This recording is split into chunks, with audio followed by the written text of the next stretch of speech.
Hello friends, હું અજ્ઞાતવાસી વિજય આપ સૌનું હાર્દિક સ્વાગત કરું છું મારી યુટ્યુબ ચેનલમાં પુસ્તક રિવ્યૂમાં. આજે આપણે વાત કરીશું કે એવા પુસ્તક વિશે જેણે મારા વાંચેલા અત્યાર સુધીના સેંકડો પુસ્તકોમાંથી ટોચનું સ્થાન મેળવ્યું છે. હા, આજે આપણે વાત કરીશું પુસ્તક એલ્કેમિસ્ટ વિશે. આ પુસ્તક એટલે એલ્કેમિસ્ટ આ પુસ્તક મૂળ પોર્ટુગીઝ ભાષામાં લખાયેલું અને હાલમાં 70 કરતાં પણ વધુ ભાષાઓમાં જેને અનુવાદિત કરવામાં આવ્યું છે એવું છે આ પુસ્તક. ઈસવીસન 1988ની સાલથી આ પુસ્તક લાખો લોકોના જીવન પરિવર્તિત કરી રહ્યું છે.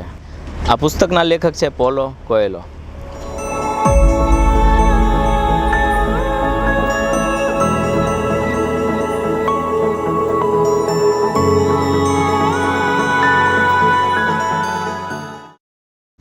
આ પુસ્તકનું નામ છે એલ્કેમિસ્ટ એટલે કિમિયાગર.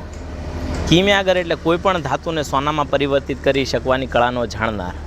આ પુસ્તકમાં ફક્ત કોઈ ધાતુની વાત નથી કરી. આ પુસ્તકમાં વાત કરી છે આપણી અંદર રહેલી શક્તિઓને જાણીને તેને સોનામાં પરિવર્તિત કરી શકવાની કળાને જાણવી. આ પુસ્તકની શરૂઆત થાય છે સેન્ટિયાગો નામના એક યુવાનથી. આ યુવાન પોતે ખેડૂત હોવા છતાં ભરવાડનું કામ કરે છે, એટલે ઘેંટા ચારવાનું કામ કરે છે. ઘેંટા ચારવાનું કામ એટલા માટે પસંદ કરે છે કેમ કે એને અલગ અલગ જગ્યા પર હરવું ફરવું ગમતું હોય છે, અને ઘેંટા ચારવાથી અલગ અલગ જગ્યા પર ફરવાનું એને મળી રહે છે, અને ઘેંટાનું ઊન વેચીને પોતાને માટે રોજગારી પણ મેળવી શકે છે. આ યુવાન પુસ્તક વાંચતો હોય, પુસ્તક વાંચીને અંજીરના ઝાડ નીચે જ પુસ્તકનું ઓશીકું કરીને સૂઈ જાય છે, અને અચાનક તે જાગી જાય છે. તે જાગી જાય છે એનું કારણ છે પોતાનું સપનું. એને એક સપનું આવે છે, અને સપનું આવે છે ખજાનાનું, કે દૂર પિરામિડો પાસે ક્યાંક ખજાનો દટાયેલો છે. તેને યાદ આવે છે એક ડોશીની વાત, કે પોતે ગત વર્ષે તરીફા નામના શહેરમાં પોતાના ઘેંટાનું ઊન વેચવા માટે ગયો હોય. તેણે એક ડોશી વિશે સાંભળ્યું હોય કે જે ડોશી સપનાને સંકેતો આપે છે, સપનાને પૃથ્થકરણ કરી આપે છે. એણે વિચાર્યું કે આ વર્ષે પણ મારે તરીફા જવાનું જ છે, તો હું આ ડોશીને પણ મળતો આવું અને મારા સપના વિશે વાત કરું. તે પોતે તરીફા જાય છે અને આ ડોશીને મળે છે. ડોશીને પોતાના સપના વિશે વાત કરે છે. ડોશી કહે છે, હું તને આ સપનાના રહસ્ય વિશે ત્યારે જ જણાવીશ જ્યારે તું મને તારા ખજાનામાંથી 10મો ભાગ આપ. યુવાન થોડીવાર માટે ઉત્સાહિત થઈ જાય છે અને તેની વાત માની લે છે. પણ થોડીવાર પછી એને એવું લાગે છે કે આ ડોશી મને કંઈ ઉલ્લુ તો નથી બનાવતી ને, અને યુવાન ત્યાંથી ભાગી જાય છે. બહાર નીકળીને તે બજારમાં જઈને એક પુસ્તક ખરીદે છે, અને પુસ્તક વાંચતો બાંકડા પર બેઠો હોય. થોડીવારમાં ત્યાં એક વૃદ્ધ આવે છે. વૃદ્ધ પોતાને સાલેમનો રાજા તરીકે ઓળખાવે છે, અને કહે છે કે હું તને તારા ખજાનાના રહસ્ય વિશે જણાવું, અગર જો તું મને તારા ઘેંટાનો 10મો ભાગ આપે તો. યુવાન વાતમાં દિલચસ્પી નથી લેતો, અને એવું વિચારે છે કે કદાચ આ ડોસાને, આ વૃદ્ધને પેલી ડોશીએ જ મોકલ્યો હશે, કે જે મને ભોળવીને, મને છેતરીને મારી પાસેથી પૈસા પડાવવા માંગતો હોય, કેમ કે એને ફી મેં આપી ન હતી, અને એટલે જ એ વૃદ્ધની વાતમાં નથી આવતો. પણ થોડી વારમાં એ રાજા, સાલેમનો રાજા તરીકે ઓળખાવે છે, તે કહે છે હું રાજા છું અને મને ટ્રાવેલિંગ કરવું ગમે છે, અને એટલે જ હું પોતે છુપાવે છે ટ્રાવેલિંગ કરું છું, કે જેથી લોકો મને ઓળખી ન જાય. આ વૃદ્ધ જમીન ઉપર સેન્ટિયાગો અને તેના પરિવાર વિશે લખે છે, અને અમુક એવી વાતો વિશે લખે છે કે જે વાત સેન્ટિયાગોએ હજી સુધી કોઈને નથી કરી.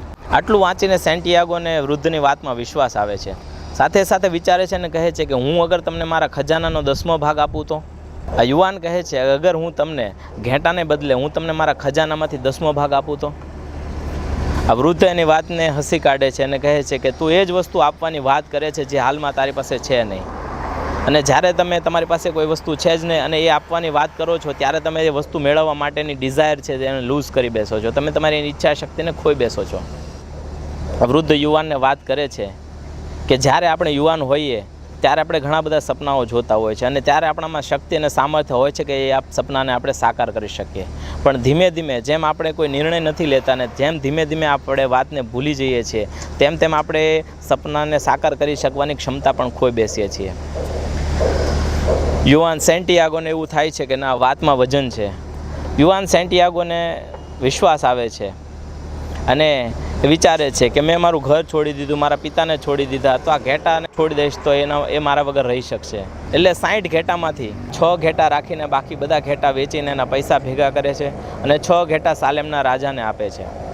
સાલેમનો રાજા 6 ઘેટાને બદલે સેન્ટિયાગોને 2 પથ્થર આપે છે, એક કાળો અને એક સફેદ. એનું નામ હોય છે યુરીમ અને થુમીમ. આ વૃદ્ધ યુવાનને કહે છે કે આ બંને પથ્થરો તને સાચા નિર્ણયો લેવામાં મદદ કરશે. યુવાન કહે છે, અત્યાર સુધીના મેં જે કાંઈ પણ નિર્ણયો લીધા તે મેં જાતે જ લીધા છે. વૃદ્ધ કહે છે કે આપણે બધા જ નિર્ણયો આપણે જાતે નથી લઈ શકતા. ઘણા બધા નિર્ણયો આપણે પરિસ્થિતિને આધીન થઈને લેતા હોઈએ છીએ. જેમ કે હમણાં જ પેલી ડોશીને મળ્યા પછી તે ખજાનો શોધવાનું માંડી વાળ્યો હતો. આટલું કહી પેલો ડોસો 6 ઘેંટા લઈને આ યુવાનને આફ્રિકા જતી એક શિપમાં બેસાડી દે છે કે તેથી તે ઇજિપ્ત જઈ શકે. આ યુવાન જેવો જ આફ્રિકા પહોંચે છે ત્યાં પોતે લૂંટાઈ જાય છે. પછી શું કરવું, એની પાસે ખાવાના પણ પૈસા નથી. હવે આવા સમયે શું કરવું, પણ તે ધીરજ રાખી એક નિર્ણય લે છે. દૂર ડુંગર ઉપર આવેલી કાચના વાસણની દુકાનમાં પોતે કામ શરૂ કરે છે અને ત્યાંથી તે થોડા ઘણા પૈસા ભેગા કરે છે અને ત્યાંથી ઇજિપ્ત જવા નીકળે છે. રસ્તામાં તેને એક અંગ્રેજી માણસ મળે છે. આ માણસ કિમિયાગરને શોધતો હોય. કિમિયાગર કે જે 200 વર્ષોથી જીવતો હોય છે, જે કોઈ પણ ધાતુને સોનામાં પરિવર્તિત કરી શકવાની કળાને જાણતો હોય. આ બંને સાથે મળીને કિમિયાગરની શોધમાં જાય છે. રસ્તામાં એને ફાતિમા નામની એક યુવતી મળે છે અને આ યુવતી કિમિયાગરનું એડ્રેસ આપે છે. ફાતિમા સાથે 2 થી 3 મુલાકાતોમાં સેન્ટિયાગોને પ્રેમ થઈ જાય છે. સેન્ટિયાગો અને પેલો અંગ્રેજ માણસ બંને કિમિયાગરને મળે છે. કિમિયાગર સેન્ટિયાગો સાથે ખજાનાની શોધમાં નીકળે છે અને રસ્તામાં ફરી એક વખત સેન્ટિયાગો લૂંટાય છે. કિમિયાગર અને સેન્ટિયાગો બંને એક સાધુને મળે છે અને ત્યાં કિમિયાગર ધાતુની એક લાદીને સોનામાં પરિવર્તિત કરી નાખે છે અને પછી એ લાદીના 4 ટુકડા કરે છે. એક સોનાનો ટુકડો પોતાની પાસે રાખે છે, બીજો ટુકડો સેન્ટિયાગોને આપે છે અને 2 ટુકડા સાધુને આપે છે. એક સાધુને પોતાને માટે અને એક સેન્ટિયાગો માટે. ત્યાંથી કિમિયાગર અને સેન્ટિયાગો બંને છૂટા પડે છે અને સેન્ટિયાગો ત્યાંથી ખજાનાની શોધમાં પિરામિડ પાસે જાય છે અને ખજાનો શોધવાની શરૂઆત કરે છે. શું સેન્ટિયાગોને ખજાનો મળશે કે કેમ, તો એ જાણવા માટે આપ પુસ્તક વાંચો. આ પુસ્તક આપ ઓનલાઈન પણ ખરીદી શકો છો, જેની લિંક ડિસ્ક્રિપ્શનમાં છે. અને આ પુસ્તક ખરીદવા માટે આપ નીચે આપેલા નંબર ઉપર ફોન કરી શકો છો. અને વધુ આ પુસ્તકનો ભાવાર્થ માટે આ કોર્નર પર આવેલી વિન્ડો પર ક્લિક કરો. અગર આપ લેખક છો અને આપનું પુસ્તક અમારા સુધી પહોંચાડવા માંગો છો તો આ એડ્રેસ ઉપર પુસ્તક પહોંચાડી શકો છો. અમે આપનું પુસ્તક વાંચશું અને એના રિવ્યૂ અમારા વાચક મિત્રો સુધી પહોંચાડશું. થેન્ક યુ, ધન્યવાદ.